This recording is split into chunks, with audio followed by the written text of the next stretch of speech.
Ladies and gentlemen, today we are starting a brand new endeavor within the VIKI podcast series. Today we are talking with Dr. Joseph Voros, who holds a PhD in theoretical physics. Actually, it's on the mathematical extension to the general theory of relativity, namely Einstein's own non-symmetric unified field theory. And he spent several years in internet-related companies, including a stint at the legendary Netscape Communications, had his experience in the Silicon Valley, therefore, in the latter 1990s, and has been a professional futurist for over 25 years. Dr. Joseph Voros has developed the generic foresight process framework, from which 3 articles won Research Excellence Awards, including the Outstanding Paper Award in 2010. Since 2020, he has been an independent futures researcher, analyst, consultant, educator, and speaker, which has included visiting fellowships at the Australian Defence College, guest presentations at the Australian National University National Security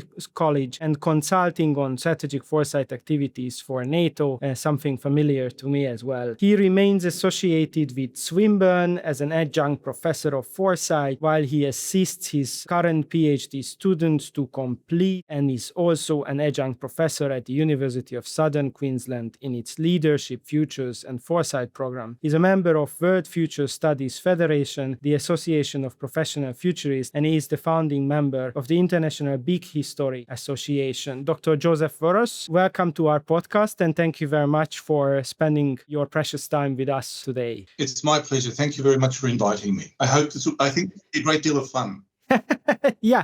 I'm looking forward to this discussion. As listeners in Hungary may be aware, the Hungarian Defense Innovation and Research Institute has recently established Futures Workstrand. Actually, we are also aiming at establishing and then developing some strategic foresight competencies. But before that, as a very important foundation to it, actually we started with machine learning enabled data analysis. We are making good headways. VIKI has established and is going to develop its strategic foresight competency built on data analysis. And within this context, we also want to turn the direction of the dialogue. And instead of talking about change to people, we want to listen to people regarding their opinion about the extent and direction of change. But also within this context, we would like to immerse our audience into what is strategic foresight actually, what are the most relevant trends and their implications to our security today and in the future. So this is the context where we are having this conversation with Dr. Joseph Voros. So I would start, of course, with a question which I have encountered oftentimes since I was dipping my toes into foresight, and that is, what is foresight for? How can it actually predict the future? Why it is useful? What is its utility? So Dr. Joseph Voros, nothing could be easier than answering this question. What is strategic foresight for? Why should people do that?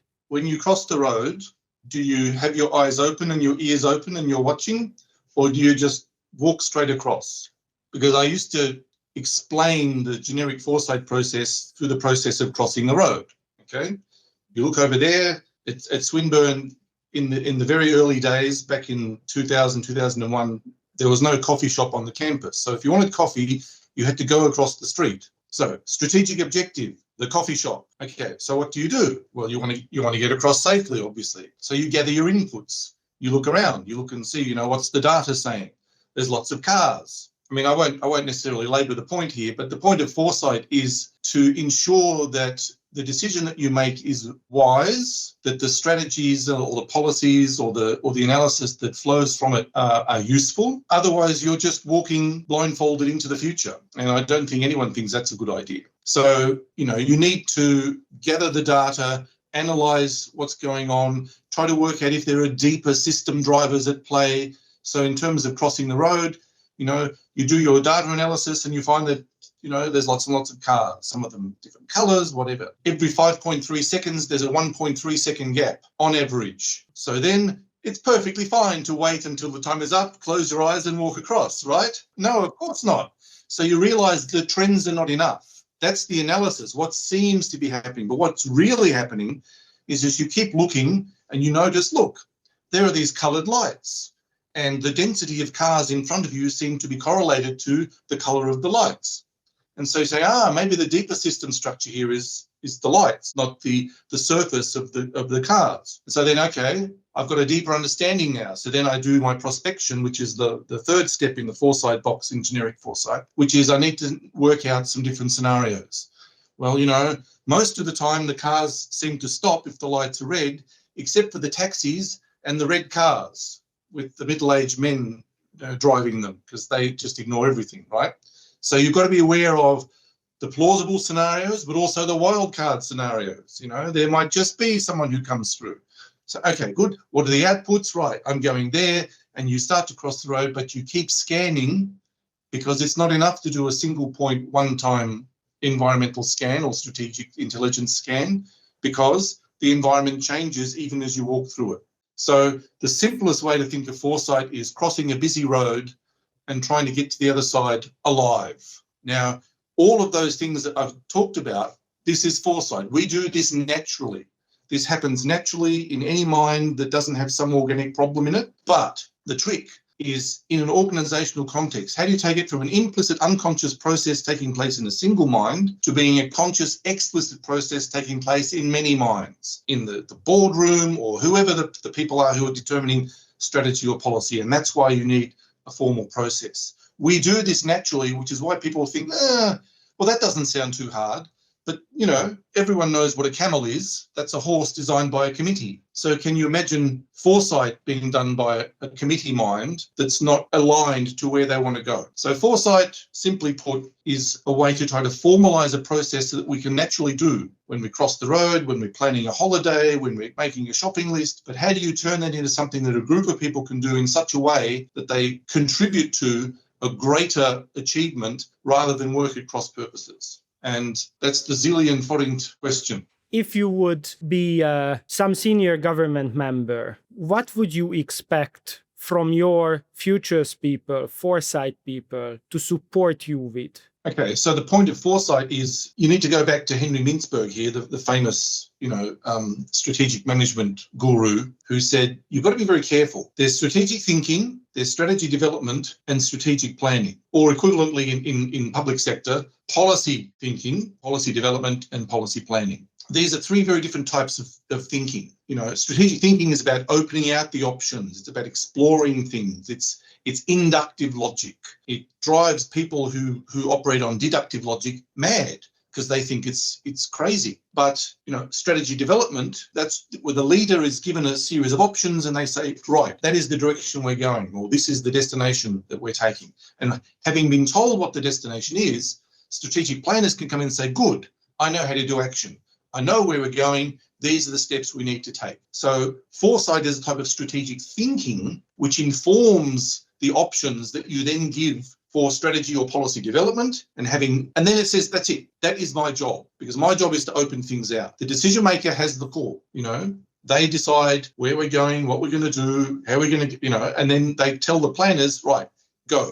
And so the planners then come in and do that. Now, if you mix up these people in a workshop, it's very difficult. It's unusual for these three types of thinking to coexist easily in one mind. So you've got to be careful about who is present at what part of the process. The opening out process, that's, science fiction, that's crazy stuff, that's preposterous futures. You've got to imagine as wide a variety of possibilities as you can, which you then winnow down. So, okay, we've imagined that. Now, what are we going to do with that? Because the trick is to not be caught out by the future. So you can't predict the future. No one can ever predict the future. Arthur C. Clarke famously said that it's impossible to do it.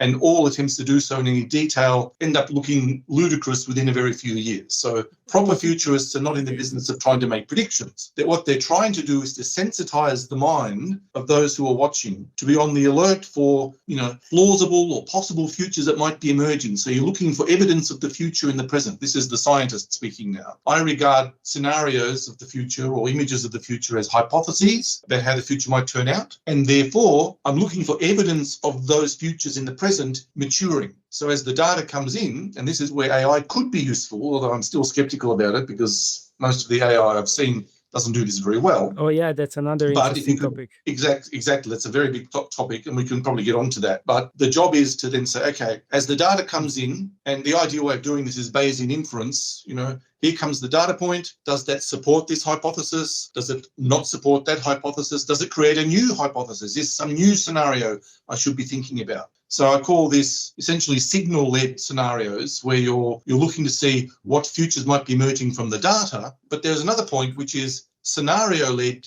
scanning, which says, here is the range of scenarios we're looking at. Do we see evidence of these maturing or not? This one seems to be growing. That one seems to be dying off. That one's fading. This one's glowing. So, there are a couple of different ways of doing this. Not right or wrong, just different. But I think both of those are necessary. If you've developed a good set of scenarios, then you can use those to work out which future might be emerging. But sometimes none of those futures seem to be emerging. And so you need to be alive to the idea that there might be scenarios you haven't even thought of yet, which is why the cone asks you to think not just out to possible, but also to preposterous. The stuff that you think is never going to happen because, the Titanic was unsinkable until it wasn't. And everyone knows, of course, the story that the Simpsons had in the year 2000, where Lisa Simpson became president and she was taking over from Donald Trump, because the writers tried to imagine the most impossible, preposterous idea for who would be president. Now, I'm not saying that's good or bad.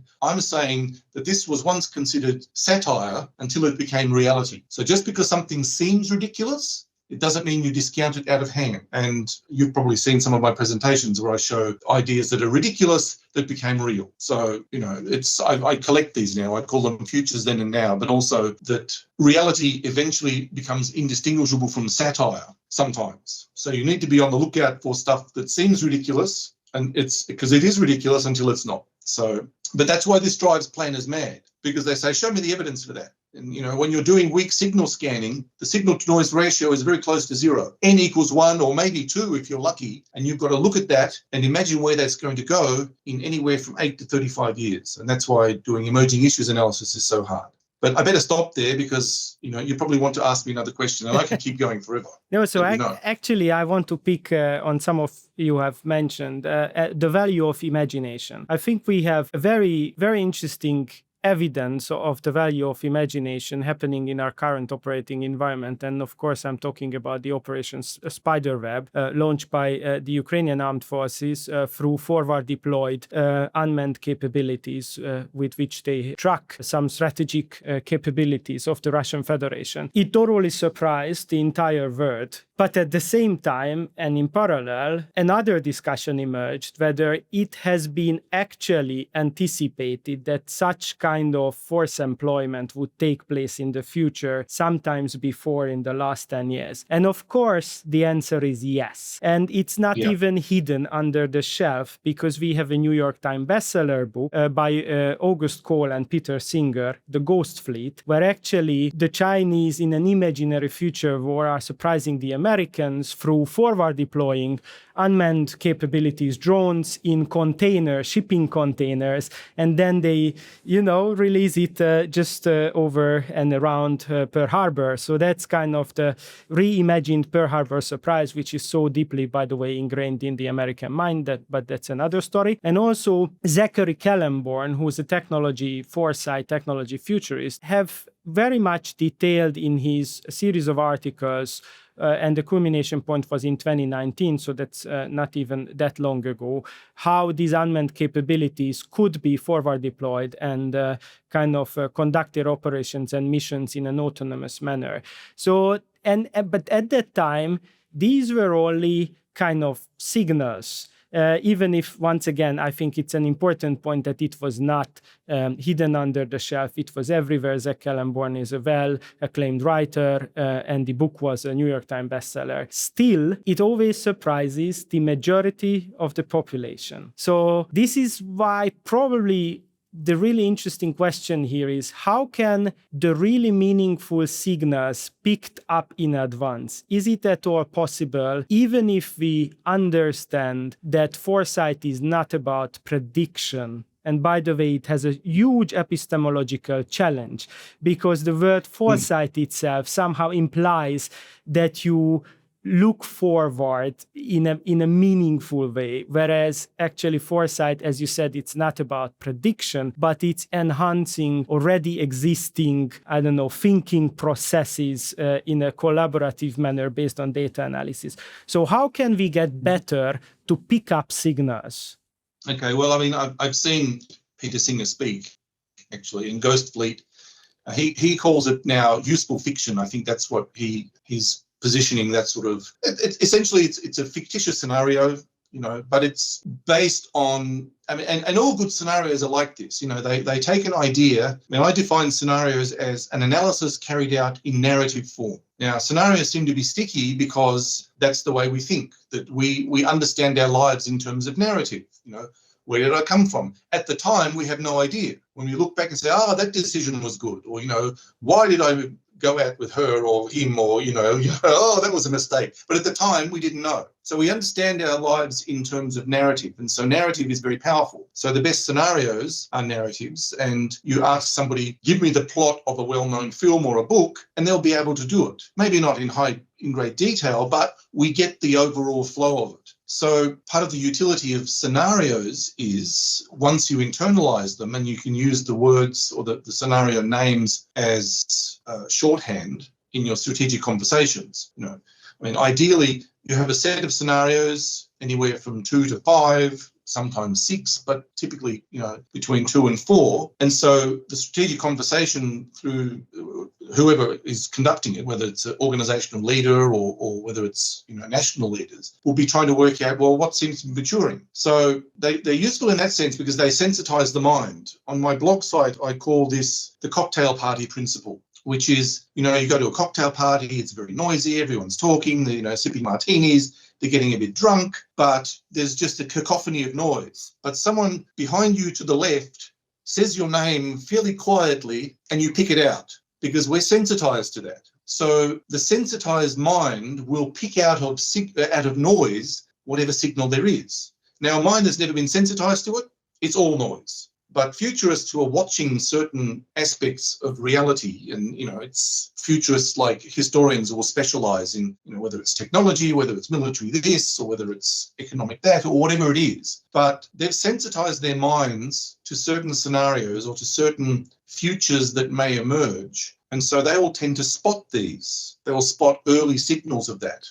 Like the cocktail party, they'll pull the signal out of the noise. Now, other people won't necessarily see that signal. So that's the difficult part. To do good scanning takes a lot of time, and it takes a lot of, and that's why I'm not convinced that it's possible to get AI to do this. I think AI can do the grunt work, which is to go out and look at this stuff, but then create a digest and bring it back for the human analyst to look at it and look it over, because it's the decades of experience looking at things where, that smells like there's something there. I don't quite know what it is or why, because there's a lot of processing that goes underneath. So that's the scenario-led view. Again, scenarios are useful because they can sensitize you to the signals. Or you can try the other side of that, which is emerging issues analysis. Now, this was invented by the late Graham Molitor. He worked as a counterintelligence agent at the Pentagon for 20 years, and he had this approach for spotting what will become public policy problems. And he says it takes anywhere from 18 to 35 years. Some people say 8 to 35 years, but it's,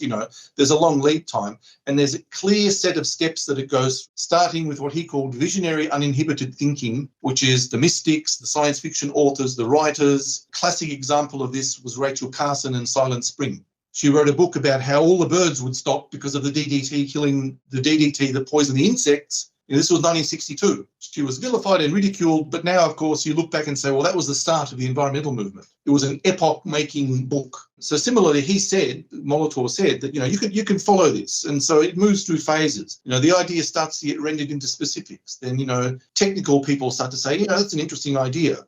I show a slide in my presentations that has a picture of Captain Kirk with his communicator on one side. Can you hear me, Spock? 1960s. And on the other side is somebody from the 2000s who looks like he could be Kirk's son, dressed in a good business suit with a flip phone. There it is. Like it went from preposterous science fiction that only teenage boys deal with, which was the criticism, to being an indispensable tool for life. And, in presentations I asked, well, anyone here not have a mobile phone? There's only ever been 2 people who've ever said that. I won't go into why, but, of the thousands and thousands and thousands of people I've seen in presentations, 2 have said, I don't have a mobile phone. Actually, one said because they work in national security. So that was an interesting data point. And the other one was just had a baby and she said, I don't want the bloody thing pinging me all the time. So it went from a crazy idea in science fiction to being utterly indispensable. I mean, now you can check into 12-step programs to get you off the fear of not having a mobile phone. Nomophobia is a thing. But in the 1960s, does anyone here have a mobile phone? You would have been laughed off stage. What the hell are you talking about, you idiot? So the key point here is that because strategic thinking and foresight as a type of strategic thinking is about options and inductive and opening out the possibilities, you have to entertain a lot of ideas. A lot of them are crazy, but sometimes they mature. And so, you keep these in mind and then you watch to see, has this rendered to specific? So in the 1970s, of course, people started saying, we could make mobile phones.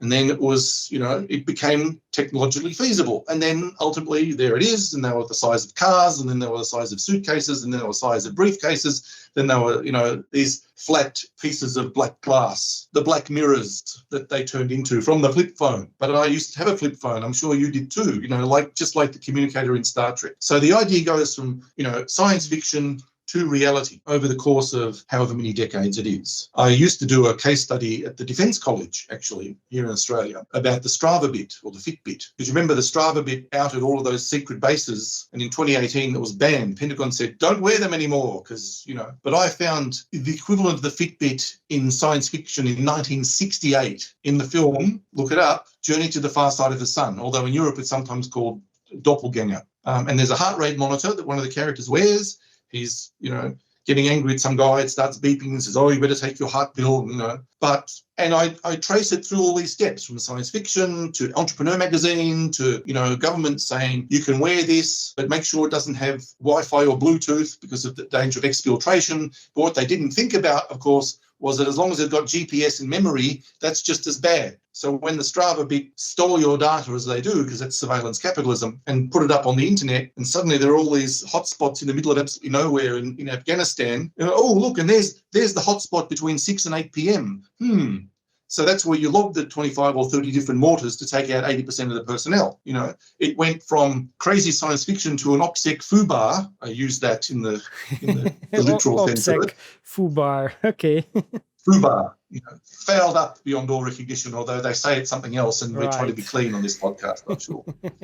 Yeah, well, actually, So my point is, you can trace this through, but you need a stock of ideas that you are tracking, and as the idea tracks through, it comes closer and closer to maturity. Now, not all of them do, a lot of them die off, but unless you're watching it, how do you know? And so Molitor said, if you are caught out by public policy, then that's your fault.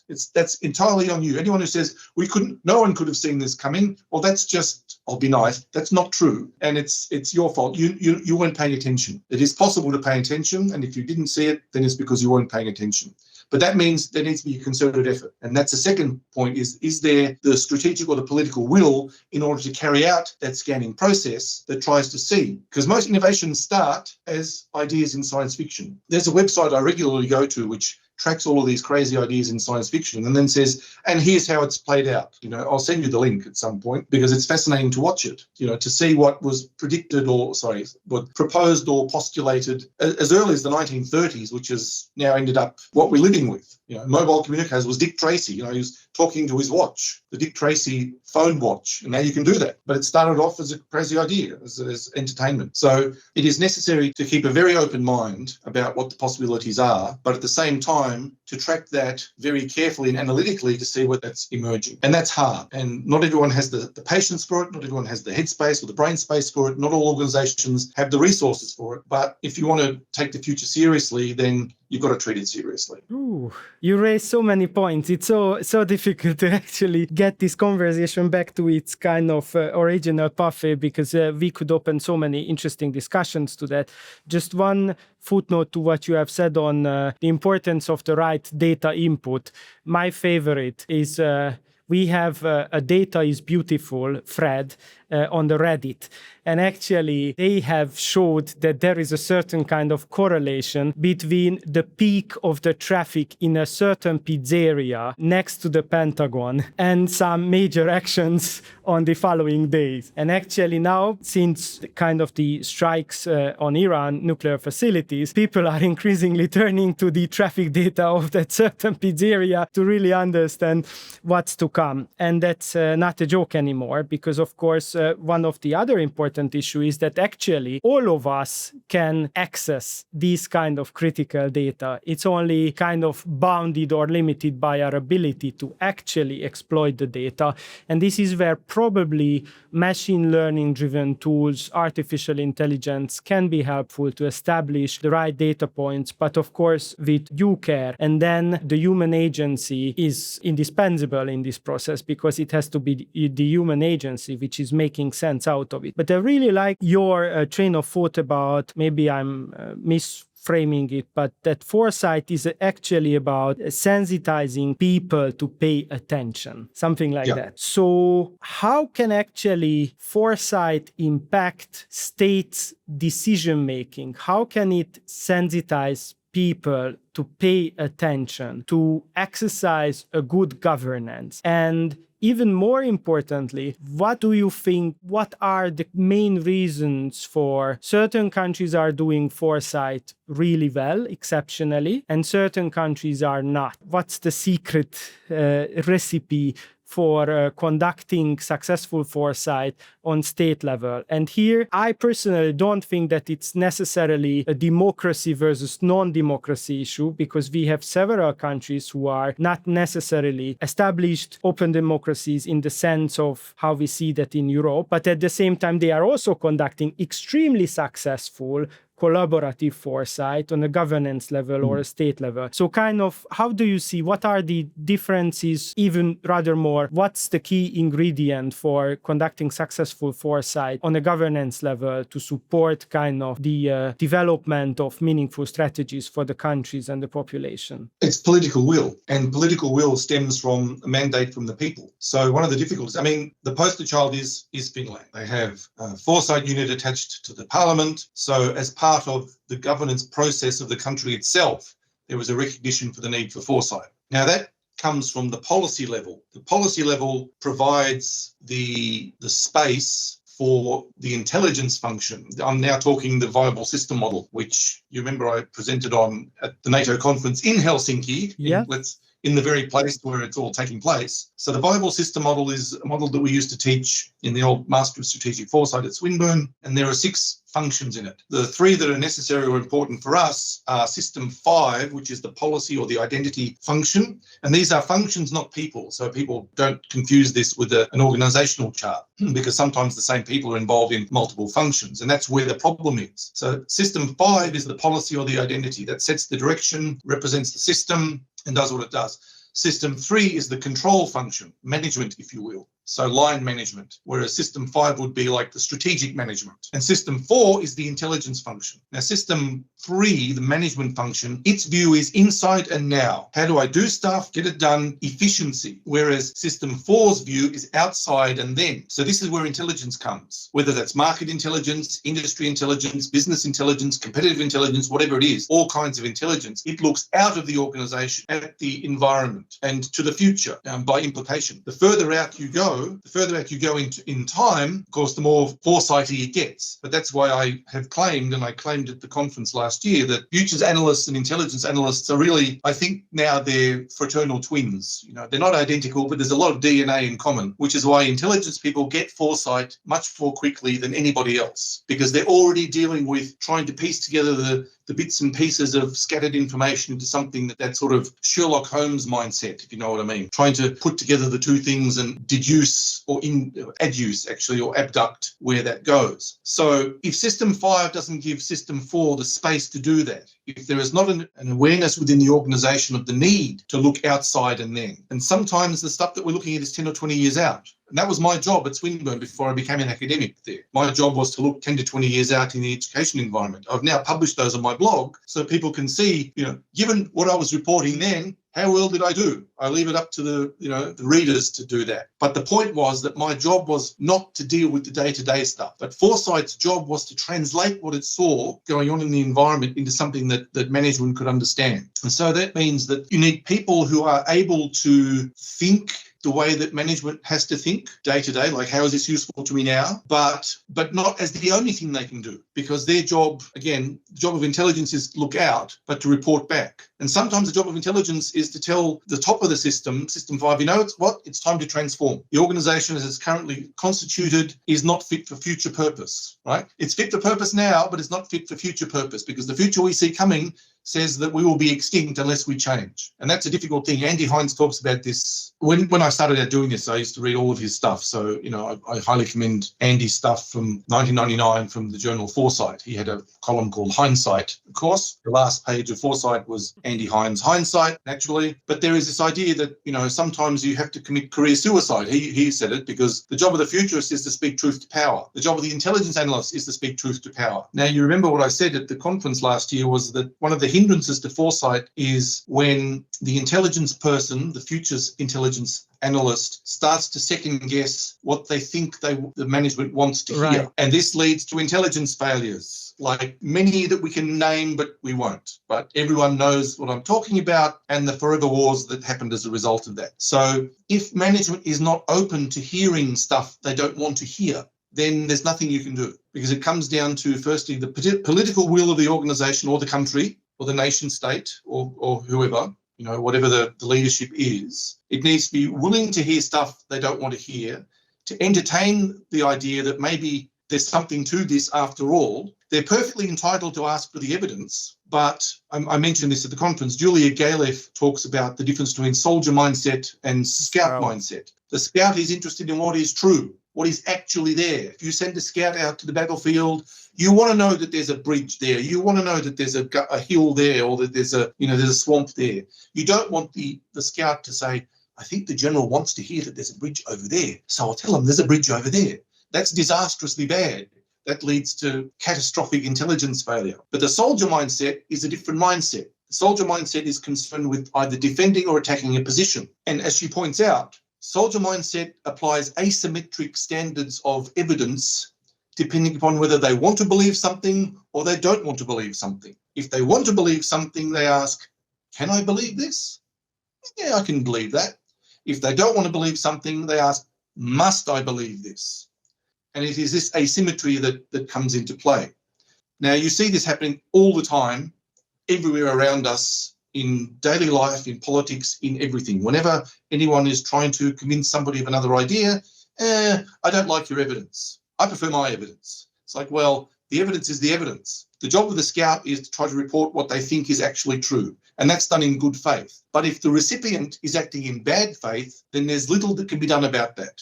And that comes down to human nature. And that's, I spent years trying to work out how can foresight help here? And it can't, because ultimately it comes down to the mindset of the recipient. To do good foresight, you need three things. You need a good data set, you need a good skill set, but you also need a proper mindset. And if the mindset is such that it's cherry picking the data, then you're not doing good foresight. The data set is incomplete, the skill set, you can work on skill set, you build up the data set, but if the mindset is wrong, if it's not the right mindset for doing futures intelligence, then all bets are off. That's why I don't think that AI yet is able to do that. It can do some of the grunt work, but it's still, at least at this recording, 4th of July, 2025, it can't do what humans can do yet. Maybe it will, maybe it won't. But then, and here's the thing, when we've been able to check what AI tells us, we know it hallucinates. So I'm not really willing to give the kill decision to an AI that might decide that my cat is an enemy of the state and needs to be blown up with a cruise missile, which it's perfectly capable of doing, as we've seen. So it's a bad idea to take humans out of the kill loop. Yeah, no systems are perfect, and entropy is always a characteristic trait to every system. And this is why people often kind of forget when they talk about the power of AI. I agree. And thank you for your answer. So it takes political will to conduct successful foresight on a nation state level. And of course, also very strong inclusivity to that scouting mindset, which you have mentioned. And the openness to evidence, even if it goes contrary to the institutional beliefs. And then if you allow me my story to that, during my time in my previous position, I had a discussion with a 2-star general. He approached me. Actually, he was, interested to have this discussion, but as they always start, you are the foresight person here. Tell me what the future holds to my infantry brigades. And, of course, as always, I started to say, all the limitations, to talk about all the limitations actually about predicting the future. But he was really insisting, tell me something really important, impactful, which will make me think. And I said, well, sir, I think that human-machine teaming is an extremely concerning trend now, because most of our infantry brigades in Europe are based on humans. And actually, human-machine teaming will get us to the point in 3-5 years, where as much as 30% of actually the agents who can conduct tasks autonomously or semi-autonomously will become robots. And we don't even have the force designs, how actually people on a scale of 5,000 will collaborate with robots on the scale of, in terms of major weapon systems, probably up to 1,000. But if we talk about smaller systems like drones, it can be multiple thousand, many thousands, or tens of thousands. And we just don't have the doctrine. We just don't have the force designs. We just don't have the force planning tools to actually address this problem. And then his answer was, no, this is impossible. We cannot do that right now. It takes 10-15 years, which was kind of proving the point that it was something which actually was going against the institutional belief. And the institutional belief in the military is that it always has to be soldiers which are conducting the task. And even those people who are looking at the future operating environment day and night, even many of them, or the majority of them, even if they are kind of technology imaginaries, even for them, it's very difficult to actually imagine that very important transition where we are starting to depart from the human agents towards the human machine agents. And everyone is talking about this, but actually actions are yet to take place to really understand the depth of it. How it will change military cultures, how it will change military beliefs, deep-lying memes like valor, elan, how it is changing in the face of robots. And I also find it extremely interesting, that we all have seen the Terminator 1 and 2 films, and actually technology finally, arrived at this point. And yes, unmanned ground vehicles look exactly like those little, hunter droids from the Terminator. And of course, the T-2000 would not probably a really great choice in terms of economies of scale, but I'm pretty sure that we will have something similar sooner or later, which is also talking about the kind of the power of others' imagination and influence, how they imagined the future battlefield in the Terminator, and we are really heading towards it. And it might be an interesting discussion whether we are heading towards similar shapes, forms, and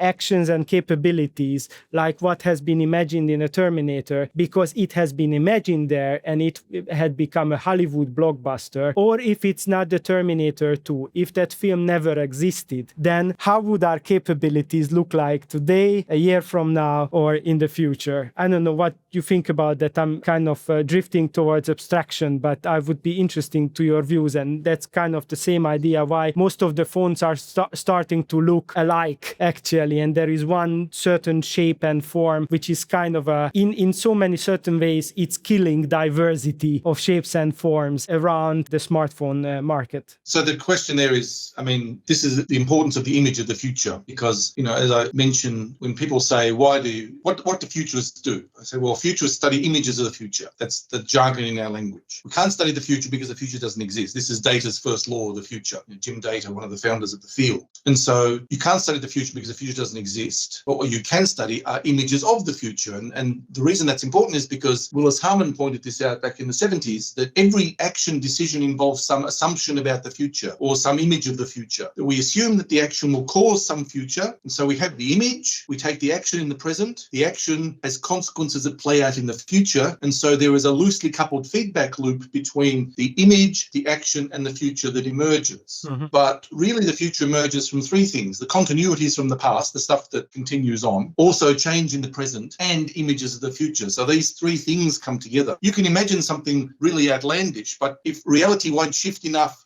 for that to be feasible or plausible yet, then it won't happen in that time frame. So the image is important, and I think that's, it's the imaging processes that gave rise to a lot of this. It may well be. I mean, it's impossible to run the experiment again. You can't sort of rerun the 20th century without the Terminator films and see what happens. And that's the problem with the counterfactual when you do futures. It's that, how can you prove that it didn't happen because you told us to not do that? The counter Cassandra effect. Or I don't believe it because it hasn't happened yet. And that's the counterfactual problem. The counterfactual effect, the problem of the counterfactual. So there are some epistemological problems, and of course people are somewhat familiar with the processes of science, but futures problems are different from scientific problems. It's a different category of problem because of the possibility of self-altering the future, self-altering prophecies. That bank looks like it's not very stable, so of course everyone tries to take their money out of the bank. It causes a run on the bank, and of course it collapses because the idea that the bank was going to collapse has caused the bank to collapse, the self-fulfilling prophecy. Or the crossing the road one. Don't cross the road with your eyes covered and your ears covered, otherwise you might get hit by a truck. So you don't do it. Well, nothing happened. Well, no, because you didn't do it. That's the self-altering prophecy. But if I tell you, don't cross the road with your eyes covered and your ears, and you walk across and somehow you survived that, say, oh, that was a stupid piece of advice. Was it a stupid piece of advice? And that's the difference between decision and outcome. You can make a bad decision with a good outcome. Waltz across the road blindfolded and you survive, that's a good outcome, but it was a stupid decision. We tend to judge the decision on the basis of the outcome.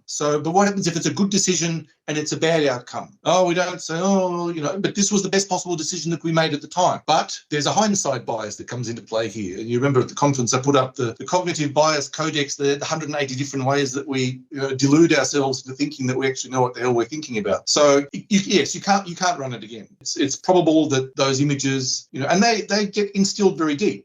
Science fiction again, like this is Molitor. The idea occurs in science fiction, and then 35 years later, it's a problem that the governments have to do something about. Or 50 years later, as it was with the Fitbit. So it's hard to know. I would think that probably look different, or they'd be informed by different images. But yes, typically it's the image, action, consequence, or future, and that's why the best that you can do is study images of the future. And decision makers have images of the future when they make their decisions. They assume that the decision is going to lead to this outcome. Maybe it will, but luck is involved. And emergence is involved. So this is the old Stoic idea of the Stoic archer. They can prepare the best possible way, in the best possible stance, with the best possible aim, breathing out, all that stuff, waiting for the heart rate to drop, all the stuff that you do when you're a sniper, but as an archer. But the moment they let that arrow go, it's out of their control. A gust of wind moves it. Somebody walks in front of it. Once you've made that decision and let it happen, then it's in the hands of fate. And that's what decision makers don't really like to hear, that there's some stuff that we just can't know ahead of time. It's because the future is emergent that doing futures research or foresight, which is a particular type of futures research, is so difficult. And as I say, it can be the best decision, but bad luck will make it a bad outcome. Wow. So there are things we can control, and there are, of course,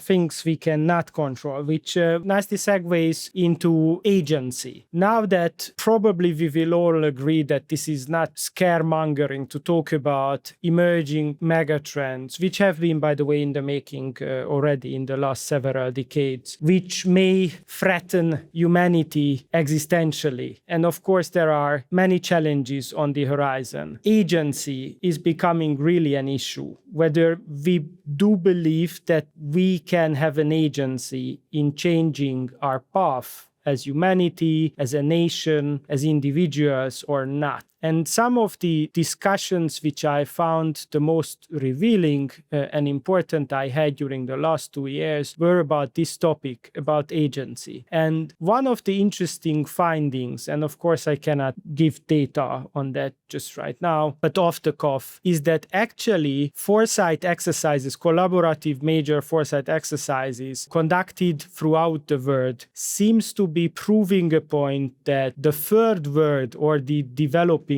world or the majority, as now they are called, they do believe... Or the global south.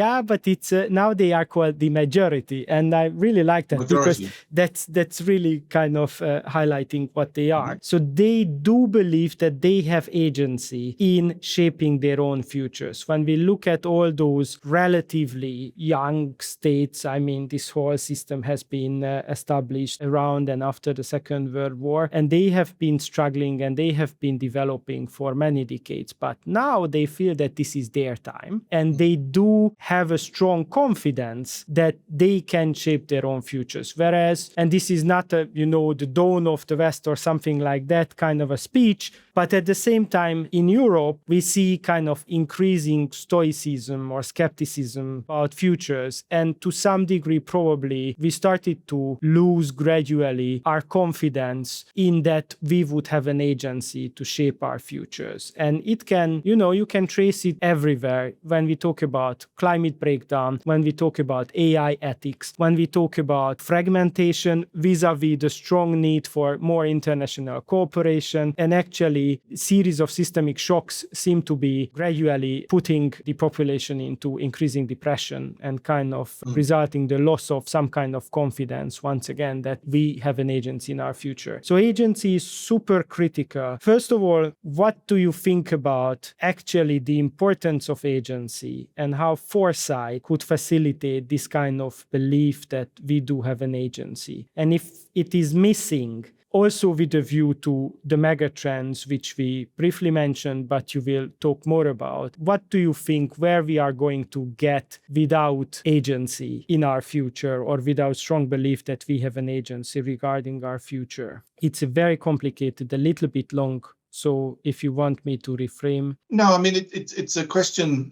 I mean, this comes down to what does a civilization think about itself culturally? I mean, if we go back to Huntington's concept of civilization, it's essentially a cultural identity. Okay. Now, Fred Pollock, who was one of the founders of future studies, who was a sociologist, Dutch sociologist, wrote a book in the 1950s, which was translated by Elise Balding from the Dutch into English. She called it The Image of the Future. The book originally was called in Dutch, translates literally as the future is past tense, but she called it the image of the future because what he found, and Pollock was a fan of Arnold Toynbee, whose famous macro history is Challenge and Response, the rise and fall of civilizations. Does a creative minority continue to be creative or not? And so that's actually important now, because who are the elites in our societies? And are they considered to be creative? Is the response to the challenge considered in the language that Toynbee used, the awful language, is the internal proletariat, do they buy it? Right? So do the constituency, the citizens of the civilization, do they believe that what's being done by the elites is actually any good? That's part of the question. Now, what Pollock found was that he studied 5,000 years of history,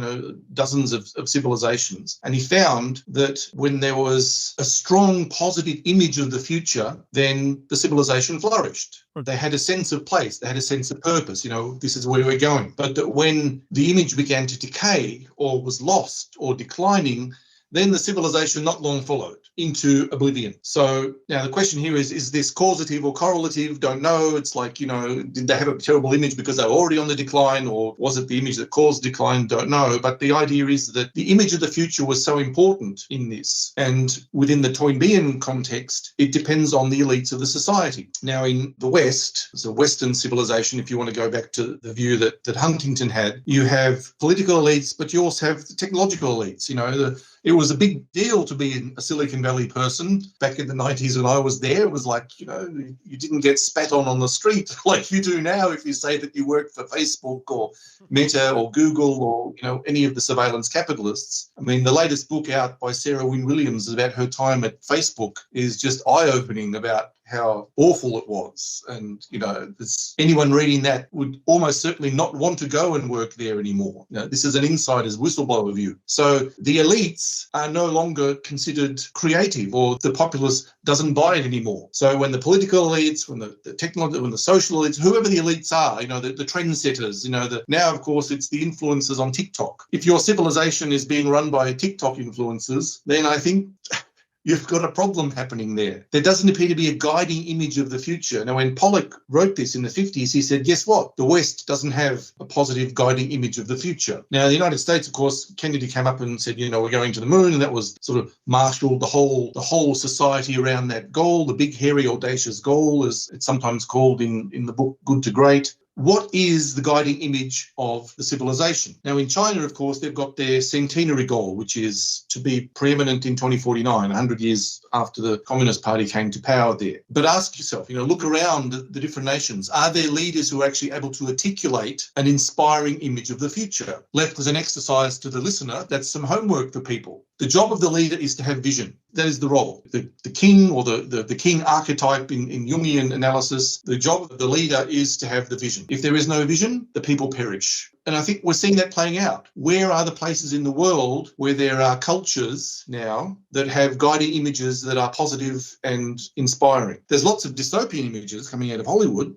Terminator was one. I mean, no one would imagine that Terminator was meant to be an inspiring image. I mean, it's a warning. So yes, I think to try to come back to answer the question, I think you need leadership that is able to marshal the energy of the society or the culture. And that means somebody who is credible, someone who has a narrative that people can get. I mean, to go back to Kennedy, he tapped into the pioneering sort of mythology of America. Go out and you go to the dangerous places and to plant the flag and to claim it. And they bought it because that was part of the cultural psyche. And this is why history is important. This is why the future emerges also in part from the past. The belief systems that are in play. What are the belief systems that are in play that are continuous? What are the barriers to change or barriers to thinking, whether these are systemic or worldview based? So there are those people who like to diagnose whole countries on the basis of their cultural identity and their psyche. I wouldn't go that far, except as a first approximation to try to understand why some cultures seem more prone to innovation and some seem less prone to innovation. Some are more prone to taking risks, some are less prone to taking risks. Innovation is risk, by the way, as you know. It's like you have to imagine something that hasn't existed yet and might not exist and put the resources in to try to make it happen. It maybe will come off and maybe it won't. Apple is held out as one of the great innovators, but they were second movers on the iPod. They were second movers on a lot of things. Sometimes it's good to see how the market is going before you commit the $1 billion to it. So the great innovators, Sony invented the idea of the iPod. Where are they? So Xerox invented the idea of the mouse and they didn't follow it up. They invented the idea of Windows and never followed it up. It was other people who took that and saw the future that this could bring and had the charisma to do it. Steve Jobs was very charismatic. And so, I was in Silicon Valley in the 1990s when he was something like the importance of image. Without the image, the society goes down. So there needs to be inspiring leadership to lead a nation or a culture, a cultural group. There needs to be a backstory. There needs to be a history, and those are necessary. It's why do you believe a political leader, despite the fact that we know that the political system is structured in such a way that they can't think long term. At least in democratic countries, you face re-election every 3 to 5 years, whatever it is. So how can you create a long term vision or image of the future that's not just bipartisan, but multi-partisan that everyone can agree upon? This is where I think authoritarian states have, got an advantage because the vision, that's the vision. There's no negotiation. Now, that's good if it's the right one, not so good if it's the wrong one. There are examples from history where the vision has been strong and compelling, but has taken them over the cliff. So I think for all of its problems, the democratic approach, or where there is the possibility of arguing, making a counter-argument. So with that, I think we have touched upon many issues, talked a little bit about what foresight is for, what's the utility of foresight. We talked about conditions under which foresight may prosper. We talked about the importance of openness, leadership, the importance or the critical centrality of the vision and also agency. So we touched upon a whole lot of things, and while we have done so, we also talked a little bit about history and backstory. And I would be remiss not to ask about your history and backstory. We talked about how you found foresight, but also maybe listeners would be interested that you have a very strong history in you and through your family, which is about Hungary and Hungarians. Can you tell us a little bit more about that? Magyarul mondjam, vagy angolul? Well, as it suits you, ahogy tetszik. Hát azt tudom, hogy meg akartad lepni a hallgatókat, szóval most magyarul beszélek egy ideig. Köszönöm, hogy felkészültél rá. Addig még tudok, mert persze nem tudok annyira sokat. Konyhai magyart beszélek, ugye, ahogy mondják, mert Ausztráliában nőttem föl. Szóval, anyám, apám mindketten magyarok voltak, anyám átment Ausztriába, ahogy mondta, hogy aknamező volt ott, vagy lehet, hogy csak zsinór volt, vagy nem tudom, de hát nem valami könnyű út volt, és kijött röpülőre Ausztráliába, Melbournebe, 50-ben, hát 51 volt, mire ideért. Apám pedig focista volt, és 56-os volt. Ott volt Pesten 56-ban, és hát mondom, focista volt, ismerte Puskást, mert Puskás egyszer eljött hozzám vacsorázni, mikor Ausztráliába jött, szóval nem nagyon értem, hogy ki volt, tudod, most már, Szóval, ahogy apám mesélte, az utcán volt, és egy ismerőse odafordult hozzá, hogy valamit szól neki, és felbelőtték. Meghalva esett földre. Rájött, hogy nem valami egészséges itt maradni, és tehát ő is lelépett. Szóval amikor ő kijött hajóval, és hát a végén itt találkozott anyámmal, az a furcsa, vagy az a kísérteties, hogy anyám pedig a vérfürdő meccsen volt Melbourneben, az olimpián. Hát, és mesélt róla, ugye? Hát mert persze minden magyar, aki Melbourneben volt, akkor az odament. Ha volt jegye, ha nem, odament. Hát persze nagyon híres, fejbeverte a ruszki játékos a magyart, és vér folyt a vízbe. Hát szóval a vérfürdő meccsen volt anyám, még apám Pesten volt. Hát, vagyis már jött ki. De itt találkoztak, és a végén hát anyám beleszeretett apámba, és hát itt vagyok. Amikor 73-ban visszavitt anyám, hogy rokonokat látogatni, mondtam apámnak, hogy miért nem jössz? Mondod, soha nem mehetek vissza, mert a nevem a listán van. És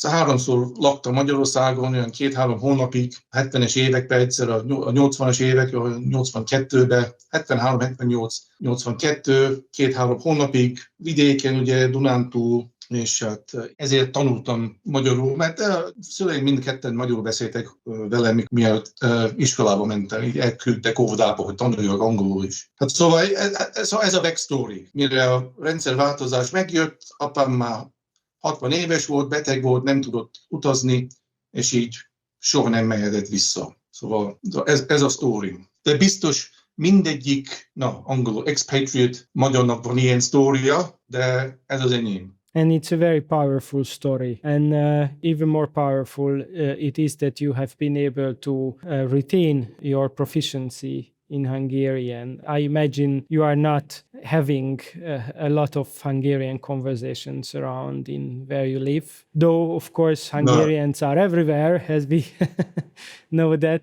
But yeah, I think at least for me, it was very important when I learned about you. And actually, it was through one of my colleagues in the Ministry of Defense, who is called Bence Németh. And Bence, he's now a lecturer at the King's College London. And we are all very proud of him, how he made his kind of scientific academia career out of the humble beginnings of the Hungarian defense planning within the Ministry of Defense building, super hot in the summer, super cold in the winter. And actually, he was the first one who started to experiment with strategic foresight with a colonel named Zoltán Bali. I think it was 20 2013, and they did a huge collaborative experiment within the Ministry of Defense. And actually, they did it together with the intelligence. I can talk about it because the whole experiment was published already, so it's open source. Exactly what you were talking about, the importance of actually having foresight people and intelligence people working together. And so it was Bence who told me about you, that actually there is a person who's pretty famous, pretty successful in strategic foresight. And then when I was transitioning to the United States, taking over the head of strategic foresight position at NATO Allied Command Transformation Norfolk, I of course started to scan the horizon for the right people to work with in terms of how to build up NATO's strategic foresight capability, or how to rebuild a NATO strategic foresight capability.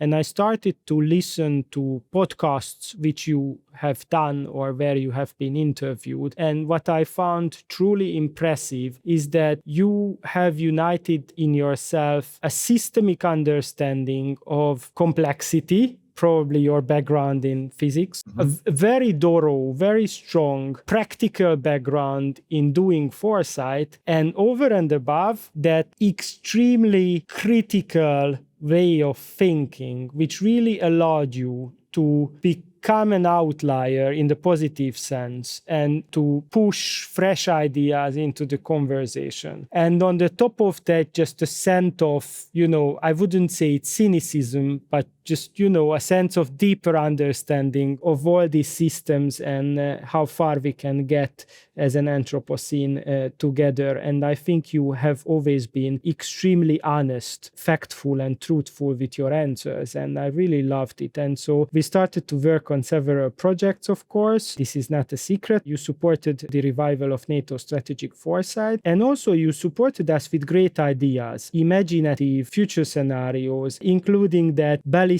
missile capability acquired by a rogue state, and then the ballistic missile is launched into cislunar space, and then with the understanding that the moon, how is this scenario? Can you tell us a little bit about that? Look, I have to look it up, but it's there is cislunar space is the next big frontier, right? Everything beyond geosynchronous orbit, and it's enormous. So there's so much to look out for out there. So I mean, I can't remember the particular scenario because, of course, I think of lots of crazy ideas and not all of them come to fruition. But if you don't have a crazy idea, every idea sounds crazy sooner or later. So one of the Data's second law of the future is that any useful idea about the future should appear ridiculous. Now, but this is only necessary. It's not sufficient. Not all ridiculous ideas are useful, but I'm coming to think you need to forget. Crazy ideas will eventually become useful. That's why my corollary to Data's second law is that reality eventually becomes indistinguishable from satire. So watch the crazy ideas. Look for the stuff that is truly nuts, because look around at this planet to see the nuts stuff going on. You mentioned the cynicism. It's like, look at the history. Look, Hungarian history is all about hopes dashed. So if you can't do that, if you can't accept that, then you can't do anything. You can't help it. It's the Stoic maxim, which is that focus on what you can control. I can't control my circumstances, but I can control whether I'm miserable about it or if I treat it in a different way.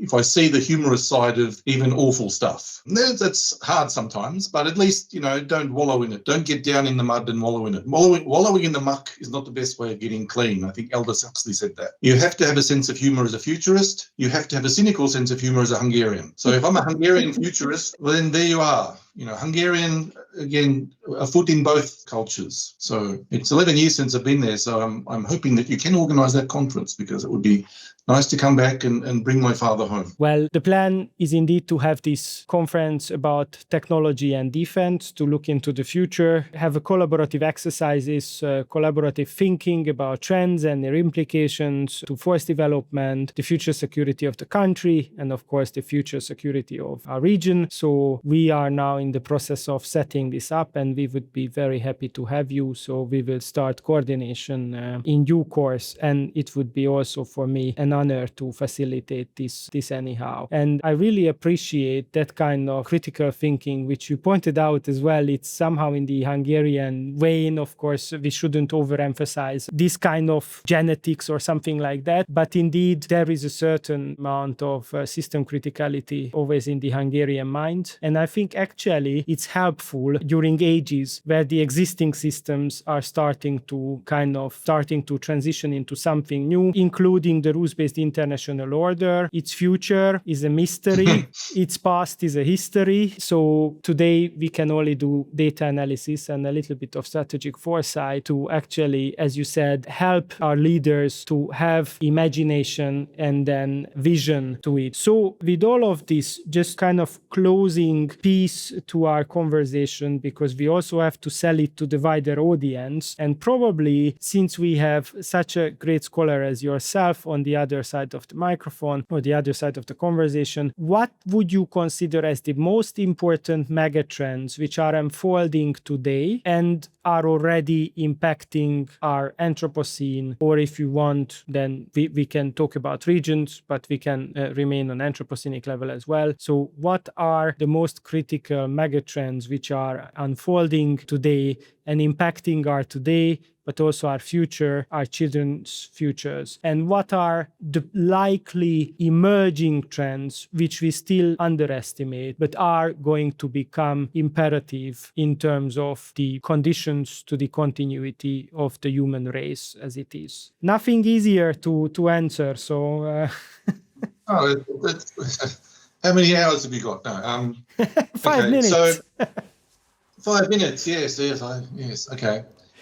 In terms of the Anthropocene, of course, I spoke about this 10 years ago at the Anthropocene conference in Sydney, the Big History Institute. It's online. But essentially, because I'm a physicist, I think it's about energy. If you don't have energy, you don't have a civilization. So the declining energy envelope is one of the problems. If we have fusion, fantastic, but it's always 40 years into the future. No matter when people talk about it, it's always 40 years into the future. So that's a wild card. I think what's most likely is that access to fossil fuels will decline. What comes after that? Don't know. Maybe a miracle or another miracle, because fossil fuels is already a miracle. So Richard Heinberg talks about we're searching for a miracle to keep living this way. So energy is the central problem, and it's the fight over energy that has driven the 20th century. I joked back in Moscow in 2012 at another talk about geothermal energy is the one form of renewable energy that you can use for base load because it's not intermittent. So places like Iceland, for example, if you build or you've used geothermal energy to hydrolyze water and separate out the hydrogen and the oxygen, you can turn the hydrogen into a product that you sell like oil. So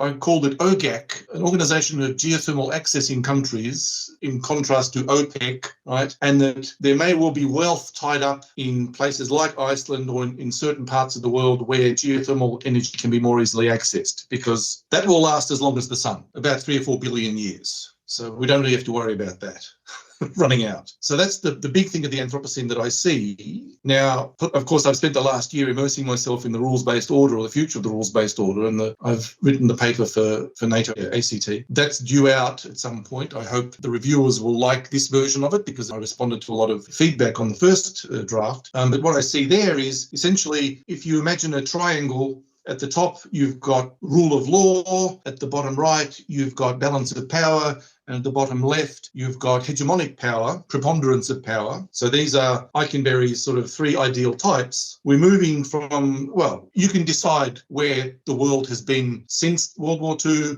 how it's moved, but people are generally of the view now that with the new administration in the United States, that there is much more a likelihood of a moving towards a balance of power, spheres of influence world. Maybe so, maybe so. I mean, I'm trying to look at it through the view of the 3 horizons, where Horizon 1 was the post-Cold War world, Horizon 2 is the transition where we are now, and Horizon 3 is there are competing visions. And the 2 competing visions I see there are US preponderance, again, you know, the worldview there is essentially manifest destiny. It's the Western Hemisphere is ours, everybody else go away. But the competing one that's really emerging as a peer is the Chinese worldview, the Chinese world order, Tiansha, which is all under heaven. And that worldview, again, has China preeminent. And you've got these two competing visions, which will play out militarily and economically, playing out now. I don't know how that's going to go. And if you factor in Russia, I see a series of three-body problems. And you know from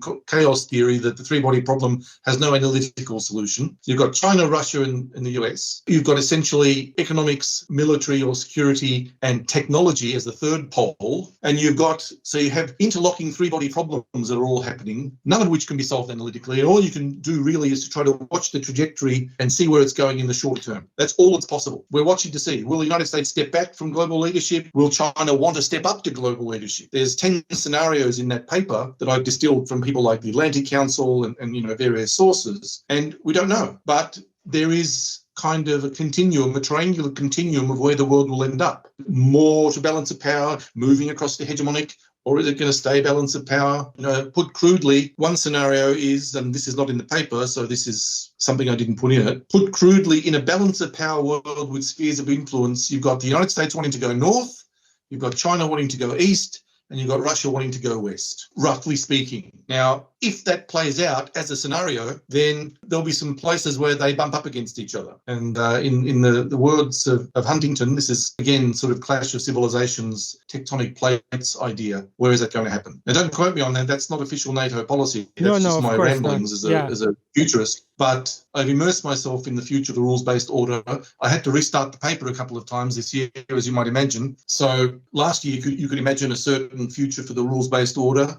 This year, lots of different futures are emerging for the future of the rules-based order, if indeed there is a rules-based order. We move less from the constitutional rule of law and more to power. There's a sort of, the vertical of that triangle is the rule of law versus power axis. And the power axis expands in two directions, from balance of power to hegemonic power, or preponderance and hierarchy versus balance. And so somewhere in there is where the future lies. Don't know where, hopefully more towards the constitutional side, but the poor old rules-based order is fraying somewhat. Yeah. And the main architect of it seems to be determined to dismantle aspects of it, maybe not all of it, but certain aspects of it. That's amazing. You would not have believed that even 5 years ago or 10 years ago. That would have been a ridiculous idea, a preposterous idea, and yet here we are, which is why I think preposterous ideas about the future need to be entertained without smirking. Like, just because an idea sounds ridiculous doesn't mean it ain't going to happen. Yeah, I absolutely agree. And if you look at the trends, my favorite is GDP to trade to GDP ratio. Actually, you will find many kind of break points or inflection points in the trends in and around 2006, 2007, 2008, and then the global financial crisis. But still, when it was happening, or it started to emerge, or you would even maybe find some earlier dates, it would have been a ridiculous idea that actually in the time span of 20 years, we are really going to talk about the almost complete erosion, or at the very least, robust transition of the rules-based international order. And then the problem of all of it is that the first victim to this change is the rules-based international order itself. And when people are asking me what it is, I really often like to make reference to NATO's Ally Joint Publication 0.1, which you yourself have read as well. And it's actually, according to AGP 0.1, rules-based international order is all about inhibiting and prohibiting conflict, crisis, to actually kind of pose a certain practical limit to actors in their behavior regarding their contradictions, and limit the escalation and proliferation of wars by its existence. And then if we really talk about transition of all of it, maybe it's going away, or maybe it's going away from certain regions, then what you would assume would happen is the initiation of interstate conflicts will start to increase. And if we look into the war initiation data, actually we now see a new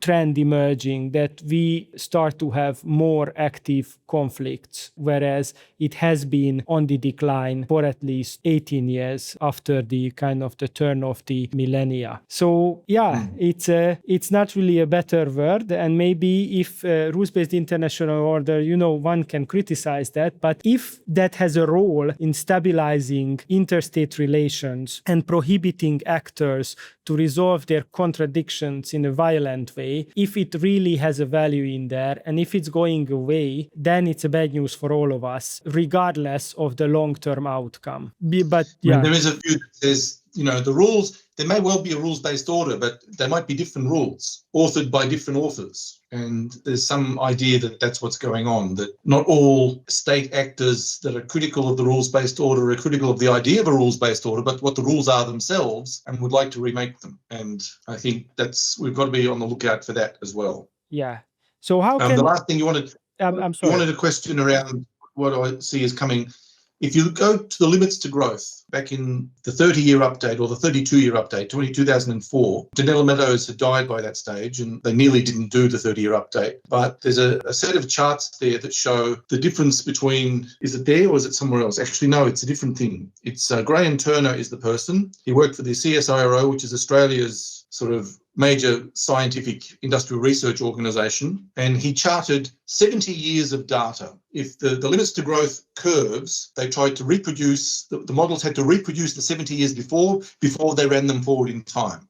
And they ran forward a series of scenarios, something like 8 or 10. The do-nothing scenario, more of the same, we just keep doing what we keep doing, they ran forward, and that leads to overshoot and collapse. And if you compare the data since then with that curve, it's tracking. Graham Turner eventually gave up. He's retired to off the grid in rural New South Wales. He doesn't do it anymore. He lives off the grid. But what he found was that we are tracking for the overshoot and collapse, business as usual. It all starts to go to hell around about now. So... we had 50 years to do something about it and we didn't. So we are running out of time. Probably it's your time as well. After having discussed these rather negative potential images of our future, foresight is often criticized for being very risk-oriented, pessimistic, negative. Can you offer us some positive ideas, positive thoughts regarding foresight of our futures? As a closing word, you should never close down with pessimistic things. So please help me out.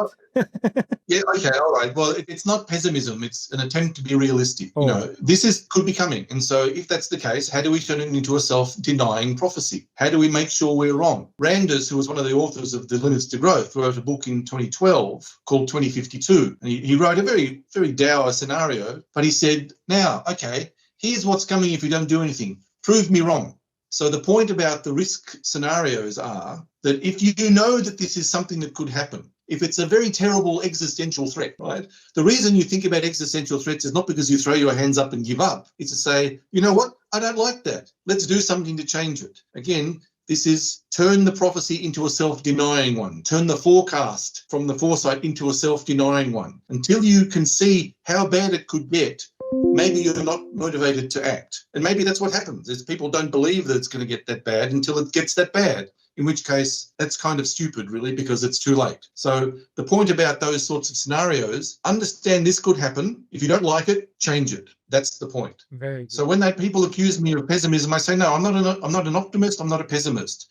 I try to be a realist because as a scientist, your number one training is an unflinching respect for the truth, irrespective of whether you like it or not. This is scout mindset, unflinching respect for the truth. Figure out what is probably true, what could be coming, and if that is the case, then we need to act to change it. But it's awfully difficult to change people who don't want to believe it, who decide, must I believe this? No, I mustn't, because I don't have to believe this because there's not enough evidence yet. That's the hard thing, is how do you create the will to act when something bad hasn't happened, but you can see that something bad is coming? Which is why agency is such a critical importance to all of this, that we have the confidence to believe that we can shape our own futures. And of course, as we discussed in length, strategic foresight can be a useful tool to actually support these endeavors from individual level into collective kind of layers and up to nation state level. And we have also touched upon the Anthropocenic, which is still a little bit far, that we will have global conversations conversation which is successful, sustained, and achieve results on the basis of some foresight conversation, foresight findings, or kind of long-range problems looking at opportunities and challenges. But yeah, let's hope that we will have something like that, global collaboration to anticipate threats and challenges and prepare together to mitigate these. And of course, climate breakdown comes to the mind immediately, but we have so much more